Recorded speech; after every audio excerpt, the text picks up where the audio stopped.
Isoler un bébé, c'est empêcher la sécurité, c'est le rendre encore plus anxieux. Le livre de Caroline Goldman, File dans ta chambre, est un immense succès. Et je voulais avoir votre avis. Donc je cite, pour que vraiment ce soit clair. Le parent se voit subitement lever le doigt en menaçant, froncer les sourcils, interrompre le repas de son petit pour l'emmener dans sa chambre, refermer la porte derrière lui. Il entend pleurer, renifler, appeler, et il doit tenir bon.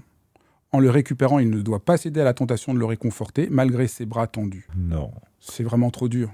c'est pas dur, c'est une agression.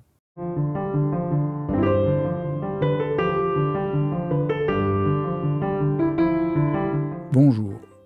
Lorsqu'on parle d'éducation, on est souvent perdu. Je ne sais pas comment c'est pour vous, mais on est un peu confus. Qu'est-ce que ça veut dire éduquer ? Éduquer un enfant, mais aussi s'éduquer soi-même.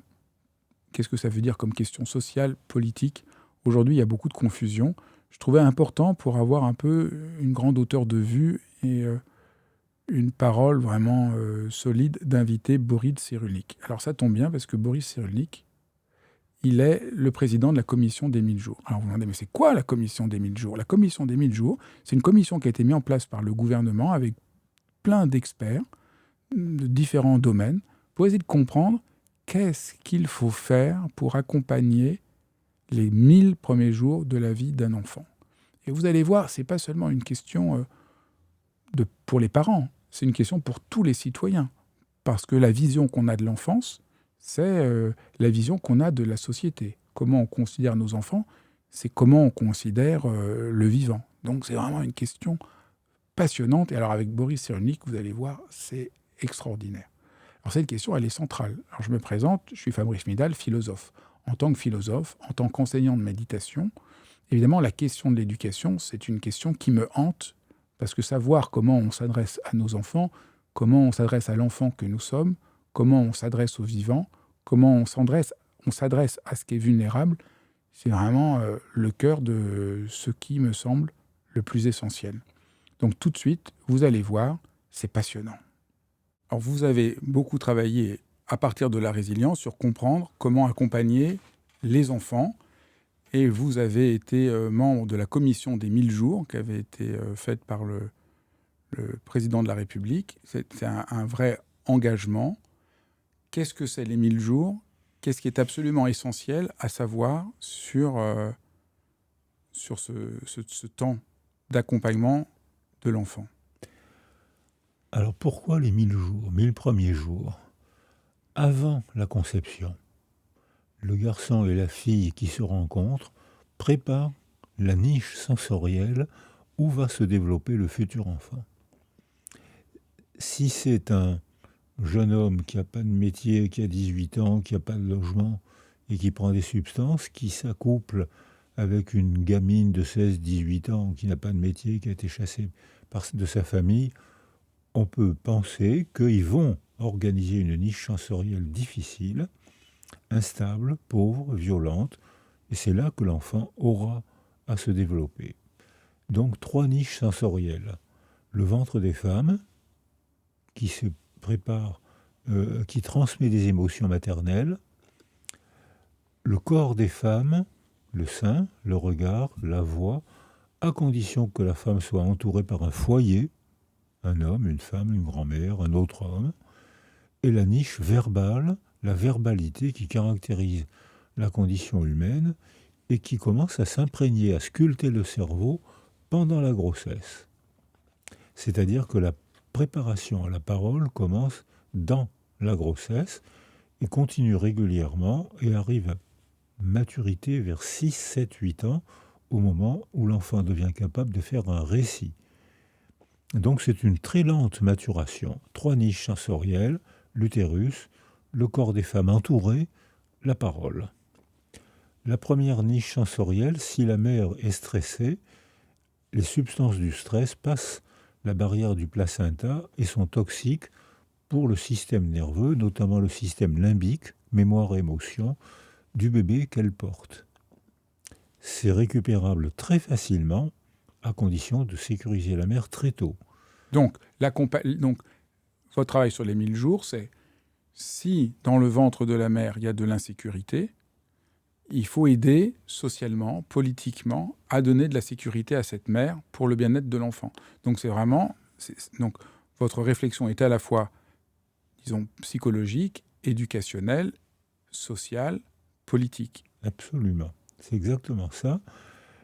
Et d'ailleurs, là, on a obtenu une augmentation du congé paternité, la moitié de ce qu'on demandait, mais on a évalué le fait d'augmenter le congé paternité en un an, on a fait l'évaluation un an après, a diminué les dépressions périnatales des femmes et pratiquement fait disparaître les suicides de femmes, de jeunes mères avec des bébés de 3-4 mois qui n'étaient pas rares et qui, depuis que le Sénat a accordé l'augmentation du congé paternité, il n'y a presque plus de suicides de jeunes mères, il y a une très nette diminution des dépressions périnatales.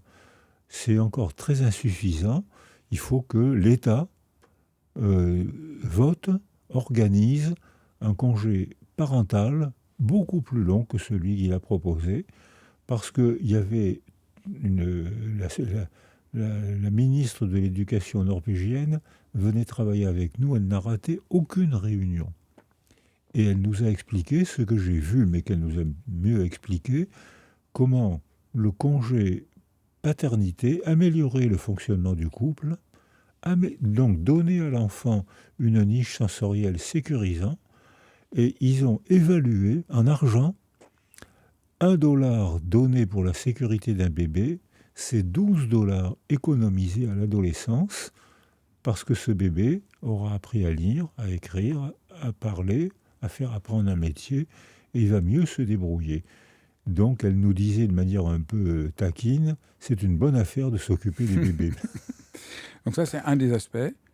Après, il y a donc tout le développement de l'enfant. Qu'est-ce qui est important à savoir dans le développement de l'enfant ? Alors, il faut s'entraîner à raisonner en termes écosystémiques, les 3 niches que je viens de vous proposer. Et autour de l'enfant, il y a plein de déterminants de la pression. Il y a la mère, évidemment, même si dans les années qui viennent, on aura du mal à définir la mère. Jusqu'à maintenant, c'est le père qui était incertain. Et dans les années qui viennent, quand une jeune femme à 25 ans se fait prélever des ovules, qu'elle fait congeler, et qu'une autre femme peut prendre et faire féconder par un spermatozoïde d'un homme inconnu, où est la mère, où est le père? Donc là, il y a un problème anthropologique énorme qui va se poser, qui commence déjà à se poser. Mais ce qui est certain, c'est qu'actuellement, quand on organise autour du bébé des tuteurs de développement, je ne dis pas tuteurs de résilience, j'aurais dit tuteurs de résilience s'il y avait eu un trauma de la mère ou du bébé. Là, je dis tuteur de développement, tout va bien, on n'a pas besoin de concept de résilience, le bébé a autour de lui tout ce dont il a besoin pour bien se développer. Et à ce moment-là, on se rend compte que s'il y a de la musique, on voit en neuroimagerie, autour du lobe temporal gauche, quand on passe de la musique à un bébé de 8 ou 10 mois, on voit que autour du lobe temporal, les neurones sont stimulés. Ce bébé-là parlera avant les autres. Il aura la maîtrise des mots très tôt. Si on a la maîtrise des mots, on apprend à s'exprimer, on apprend à comprendre les autres, on se socialise mieux, socialiser au sens bébé du terme, c'est-à-dire à la crèche, on joue, on a des copains, on fait des mimiques. Donc l'enfant a besoin, a un désir de grandir, il y a quelque chose de sain en lui et qu'il faut l'accompagner. Que l'enjeu des parents, mais de l'éducation, c'est d'accompagner l'élan de vie de l'enfant qui est sain. Voilà. C'est de structurer le milieu pour que l'enfant puisse se développer. S'il n'y a pas de structure autour de l'enfant, c'est un milieu anomique, sans structure. Et maintenant, on sait que la structure du milieu du milieu extérieur modifie la structure du milieu intérieur. C'est les prix Nobel récents sur l'épigenèse, ce que je viens de dire. Mais sauf que, je le redis volontairement, on peut agir sur le milieu qui agit sur l'enfant. Maintenant, on sait ce qu'il faut faire. Politiquement, on ne le fait pas toujours. Mais de plus en plus maintenant, on voit que l'accent est mis sur la psychoéducation. Les deux valeurs de notre culture aujourd'hui, c'est ce qui organise le mieux la société de nos enfants, c'est l'école et le loisir. La culture au sens très large du terme. L'école, moi je fais partie d'une génération où 3% des enfants allaient jusqu'au bac. Puisque je suis de la qualité d'avant-guerre, il y avait des classes de 44 enfants, il y avait 4 enfants autorisés à se présenter à l'examen d'entrée au lycée, et il y avait 2 ou 3 reçus. 3% des enfants allaient jusqu'au bac, les autres allaient à l'usine, au champ ou à la maison, pour les femmes. Donc ça veut dire que notre culture a incroyablement changé, qu'aujourd'hui, l'école est devenue le nouvel organisateur social. 15% de tous des adolescents qui font les grandes écoles polytechniques, ils ont un père qui sort de Polytechnique ou de Normal Sup, ou de Sciences Po, à l'époque où Sciences Po était fréquentable. C'est-à-dire que là, c'est pas héréditaire, c'est hérité. Parce qu'ils ont des conditions, ils volent rien, ils travaillent, ils stressent, ils apprennent, mais c'est les seuls qui ont les conditions environnementales, les niches sensorielles, qui permettent à ces 15% d'adolescents de devenir des adolescents merveilleux. Donc c'est un bon exemple qui montre l'importance de l'environnement dans lequel nous sommes pour notre développement. Et donc ça, c'est un peu le message central. Je voulais vous interroger à ce sujet, parce que le livre de Caroline Goldman, File dans ta chambre, est un immense succès. Et je voulais avoir votre avis qui avait travaillé sur ces questions-là. Donc je vais vraiment vous lire ce qu'elle écrit et pour avoir un avis. Elle explique dans ce livre, il est important de garder à l'esprit l'importance de sanctionner l'enfant le plus tôt possible à la racine de la montée pulsionnelle. Est-ce que c'est vrai ou pas? Qu'est-ce que vous en pensez? Alors j'ai rencontré plusieurs fois Caroline Goldman, qui est une femme plutôt sympathique, mais je lui ai clairement dit que isoler un bébé qui ne peut pas comprendre pourquoi on lui met dans sa chambre est une agression neurologique. Ce livre-là montre, au contraire, que l'enfant, je cite, pour que vraiment ce soit le plus objectif possible, l'enfant appelant les limites ressemble à un volcan en éruption, la lave pouvant métaphoriser sa pulsionalité agressive, sa tentation d'emprise sur le monde, de prendre possession de tout le territoire familial. Donc, la conception de Caroline Goldman, c'est que l'enfant est, par nature, elle l'explique à de nombreuses reprises, animé par une perversion que seule une limite ferme pourra permettre d'éviter. Alors Freud parlait déjà de perversion polymorphe chez le bébé. Ce que je partage, pervers, c'est-à-dire il n'y a pas d'altérité. Et les expériences sur l'empathie montrent que si un bébé est entouré par des figures d'attachement sécurisantes, il lui faut 4 ans pour avoir accès au décentrement de soi pour se représenter le monde de l'autre. La définition de l'empathie. Si un enfant est isolé, il a un retard ou même il n'a pas du tout d'empathie. Il reste pervers, on ne devient pas pervers, on le reste, mais on évite la perversion si on est sécurisé et entouré. Isoler un bébé, c'est empêcher la sécurité, c'est le rendre encore plus anxieux. Et Spitz et Anna Freud, et Dorothy Berlam, et puis bien d'autres, elles montrent clairement que l'isolement affectif est un arrêt des développements. Et là, on peut penser que ces enfants restent pervers plus longtemps que les autres. Donc, isoler un bébé préverbal, c'est au contraire le préparer au retard d'empathie, donc à une possibilité de perversion. En revanche, cadrer un bébé, je crois que c'est essentiel. Mais ça, tout le monde, ça, on pourrait dire cadrer un bébé, c'est plus le travail d'Isabelle Filiosa que le travail de Goldman. Mais bien sûr. Bien sûr. C'est-à-dire qu'il faut un cadre. Tu ne peux pas tout te permettre. Tu as le droit de t'exprimer, tu dois t'exprimer, tu dois dire, mais il faut que tu saches que grâce au développement de ton empathie, tu vas te représenter le monde d'un autre et tu vas comprendre que si tu te permets tout, tu vas agresser un autre. Tu ne peux pas tout te permettre. L'interdit a une fonction structurante. à condition qu'il se passe par une explication, par une sécurisation. Ce qui n'est pas du tout Donc je cite, pour que vraiment ce soit clair. Le parent se voit subitement lever le doigt en menaçant, froncer les sourcils, interrompre le repas de son petit pour l'emmener dans sa chambre, refermer la porte derrière lui. Il entend pleurer, renifler, appeler, et il doit tenir bon. En le récupérant, il ne doit pas céder à la tentation de le réconforter, malgré ses bras tendus. Non. C'est vraiment trop dur. C'est pas dur, c'est une agression. Donc là, pour vous, le travail de Goleman, c'est une agression faite à l'enfant, c'est pas une éducation. Alors, je le redis, pour un petit enfant, c'est une agression. Pour un grand enfant qui nous casse les pieds parce qu'il a 7 ans, on peut lui dire, écoute, on va se disputer, on va se dire des choses désagréables, on va s'isoler chacun, moi... C'est pas pareil. C'est pas pareil. On va s'isoler chacun, moi et toi, et quand on sera calmé, on pourra reprendre une discussion gentille. Donc c'est pas du tout une punition, c'est au contraire un apaisement.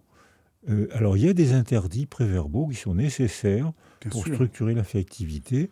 Tu ne peux pas tout te permettre. Ce qu'il faut dire, c'est qu'il ne s'agit pas d'opposer les règles à pas de règles. Pour le redire, des gens comme Filiosa sont tout à fait très rigoureux sur les règles possibles. La question, c'est leur manière d'être mise en application. Le conflit aujourd'hui, il est là. Et pour citer Goleman, le cas du bébé de 10 à 14 mois qui jette de la nourriture au sol pendant le temps du repas, donc 10 à 14 mois, le parent doit alors le prévenir qu'il n'en a pas le droit et le mettre dans sa chambre. Non, alors ça, je l'ai clairement dit à Caroline Goleman, ça, c'est pas possible. Ça, c'est l'éducateur qui agresse le bébé. C'est pas possible.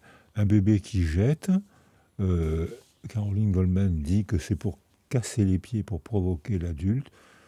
Je crois qu'un bébé qui jette, c'est pour établir une relation avec l'adulte, une relation de jeu. Je le rejette, tu vas le ramasser, c'est amusant. Je le rejette, tu vas le ramasser, c'est amusant. Donc je pense qu'en sécurisant l'enfant, on lui dit, écoute, là maintenant, j'y arrive plus, on va faire un autre jeu, on peut trouver des mots, mais l'isolement, ça je le souligne, l'isolement sensoriel est une agression neurologique.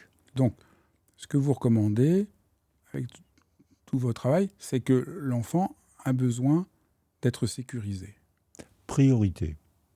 L'enfant a besoin d'être sécurisé. Quand il parlera, on a besoin de lui expliquer. Comment on sécurise un enfant ? En lui parlant gentiment, en ne se fâchant pas, en le touchant, en le prenant dans les bras, en lui parlant. C'est la parole d'un enfant préverbal, il ne comprend pas les mots, mais il comprend qu'on lui parle. Et on voit d'ailleurs que le cerveau fonctionne différemment. Si un enfant entend parler autour de lui, c'est le lobe temporal gauche qui consomme de l'énergie et qui passe au rouge. Si on s'adresse à l'enfant, c'est le planum temporal, un repli précis qui fait qui passe au rouge.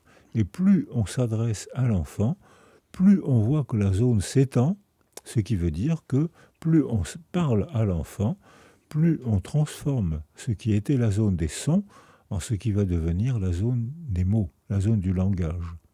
C'est-à-dire qu'il y a une action sur le cerveau pour parler à un enfant, même s'il comprend ou s'il ne comprend pas. S'il comprend après l'âge de 5-6 ans, ou même peut-être dès l'âge de l'empathie, l'enfant peut comprendre. Donc là, il faut lui expliquer.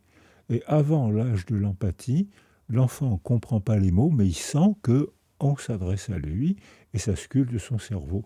Donc si un enfant est sécurisé, quand on s'adresse à lui avec des mots, avec des gestes, avec des mimiques, et quand on arrive à le calmer, pas toujours. Quand on ne calme pas, qu'est-ce qu'on peut faire ? Quand il est en crise, quand il fait une crise là, si c'est un enfant autiste qui Non, un enfant normal qui fait une crise, qu'on n'arrive pas... Alors, un enfant normal qui fait une crise, je pense qu'on peut toujours le calmer. Mais ce n'est pas forcément la mère qui le calme. Si la mère est entourée, ça peut être un étranger, ça peut être un métier de la petite enfance, qui participe aussi maintenant de plus en plus au développement des enfants. Les métiers de la petite enfance, il n'y en a pas assez aujourd'hui, et ils participent, et ils acceptent mieux l'autorité d'un métier de la petite enfance que l'autorité d'une mère. Donc une mère peut très bien se faire aider par celui que de mon temps on appelait un père, maintenant on l'appelle un deuxième parent, ça peut être la grand-mère, se faire aider par quelqu'un d'autre dont l'enfant acceptera l'autorité plus facilement. Donc s'il y a une structure autour de l'enfant, on devrait pouvoir y arriver. On y arrive difficilement s'il y a un face-à-face. Alors là, effectivement, des fois, les enfants sont difficiles à sécuriser. Mais s'il y a une niche sensorielle autour de l'enfant, s'il n'accepte pas l'autorité de l'un, il acceptera plus facilement l'autorité de l'autre. Souvent, ce discours, et aussi comme on a vu dans l'autre dialogue que nous avons fait sur la résilience mal compris, les gens ont l'impression que ça veut dire qu'il faut être toujours gentil à un enfant, qu'il faut tout laisser faire, qu'il faut juste parler à un enfant et jamais lui dire non. C'est pas du tout ça que vous préconisez. La compréhension de l'attachement, c'est l'arrière-plan, le socle de pensée à partir duquel votre réflexion sur les 1000 jours se met en place. L'attachement ne dit pas du tout qu'on ne peut pas être ferme, précis avec l'enfant. Au contraire. Donc là, il y a un malentendu. On a l'impression que l'attachement, que la sécurisation passe par une forme de manque de rigueur, d'abandon. Pas du tout. Je reprends ce que je vous ai proposé tout à l'heure. L'interdit est une structure affective. Toutes les mères énoncent des interdits préverbaux que tous les bébés comprennent. C'est-à-dire qu'il est nécessaire de dénoncer des interdits. Tu ne peux pas tout te permettre. Et si la mère est entourée, ou bien elle énonce l'interdit, si l'enfant veut un peu s'y opposer, ce qui n'est pas rare, il y a un âge de l'opposition, c'est l'âge du non, au cours de la 3e année. Si l'enfant doit s'y opposer pour devenir autonome, il faut que l'interdit vienne de quelqu'un autour de la mère. Ça peut, de mon temps, c'était le mari, aujourd'hui c'est la grand-mère, c'est un beau-père, c'est un métier de la petite enfance, mais l'interdit est une structure affective. À partir de ce que vous avez dit, quels sont les grands principes à mettre en avant dans les crèches? Quelles sont les principaux recommandations que vous avez sur les crèches? Alors, les crèches, dès l'instant où il y a un accueil, les enfants s'attachent, sont sécurisés, pas forcément par celle qui est le plus diplômé. Une ATSEM qui accueille les parents et le bébé, l'enfant est très content de l'avoir, et l'ATSEM peut avoir une fonction sécurisante tout simplement parce qu'elle est familière. Ensuite arrive la puéricultrice, l'éducatrice de jeunes enfants, dès l'instant où elle-même se sent bien, dès l'instant où il y a la musique, qui a un effet de maturation très grand, dès l'instant où il y a les jeux, les adultes s'adaptent au développement de l'enfant, c'est la fordance. L'adulte s'adapte. Si on enseigne trop tôt à un enfant, si on lui dit trop tôt, si un bébé, on lui fait, il ne comprend pas. Vers l'âge de 5-6 mois, on fait, il comprend. Si on annonce avec des mots, l'enfant parle, il a 5 ans, et non, tu vois, tu lui as fait mal, l'enfant comprend. Donc, un des points cruciaux de l'éducation d'un enfant, c'est de comprendre précisément son développement. Voilà. Donc vous rejoignez ici le travail d'Isabelle Filiosa qui montre que, une des clés pour surmonter la violence faite aux enfants, c'est de comprendre leur développement et de comprendre qu'est-ce qu'il faut faire à tel âge ou à tel âge. Voilà. Et vous avez travaillé du reste avec Isabelle Filiosa dans la commission des 1000 jours. Oui, elle était vice-présidente, elle a managé les réunions très très bien. On a parlé beaucoup, elle lit beaucoup, elle est très au courant. Donc, on ne peut dire à un enfant que ce qu'il est capable de comprendre. Donc, c'est pour ça que je suis très opposé à l'isolement d'un bébé qui ne peut pas comprendre. Et c'est pour ça que je suis très opposé à la liberté totale qui est l'absence de structure, qui est l'errance. Donc il faut une structure préverbale, puis une structure verbale, et puis il faut un milieu structuré autour de l'enfant. Et là, il y a très peu de problèmes d'autorité. Il y a des problèmes d'autorité pour ce qu'on appelle les attachements désorganisés, qui sont 5% des garçons et 0,8% des filles. Et alors là, qu'est-ce qu'il faut faire ? Alors là, c'est un problème difficile, c'est que ces petits garçons sont difficiles à sécuriser. Et si on les punit, comme on le fait jusqu'à maintenant, on aggrave leur insécurité. Donc le travail de Goldman n'est pas convaincant pour ces cas-là. Ben non, c'est pas convaincant pour beaucoup de choses. mais il est tolérable, je le redis, pour un grand enfant. Oui, enfin, vous avez transformé la chose, si je peux dire, parce que c'est pas du tout ce qu'elle dit. Vous dites c'est tolérable quand c'est on va s'isoler tous les deux. Voilà. Donc c'est déjà dans la relation, Voilà. parce que ce que insiste Goldman, à la différence de ce que vous avez dit, c'est qu'elle, pour une verticalité fondamentale du rapport de parent à l'enfant. Tandis que là, ce que vous parlez, c'est plutôt d'un rapport de dialogue, d'un rapport plus horizontal. C'est un rapport de dialogue, mais il y a quand même une figure d'attachement qui est un géant sensoriel qu'on appelle maman. Donc ça veut dire qu'il faut qu'il y ait quelqu'un d'autre autour de maman, une autre image qu'avant on appelait papa, mais que maintenant on peut appeler grand-mère, deuxième femme, beau-père, etc. Alors, qu'est-ce que l'éducation positive ? Qu'est-ce que c'est ? Quel est le rôle que ça joue ?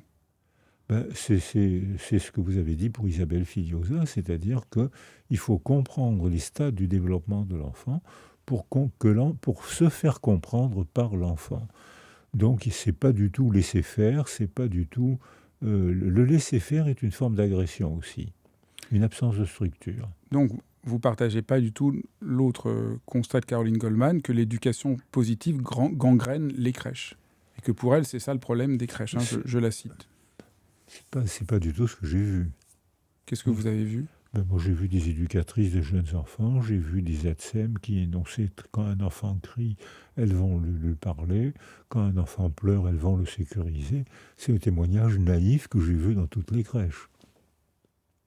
Ben, merci infiniment. Je pense que c'est important d'essayer, à partir de votre expertise, de remettre un peu les pieds sur terre.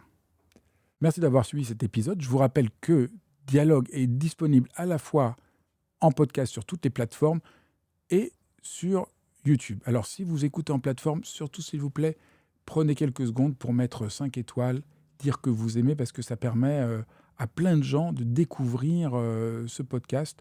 Et vraiment, votre aide est précieuse. Et n'hésitez pas à me faire part de tous vos commentaires.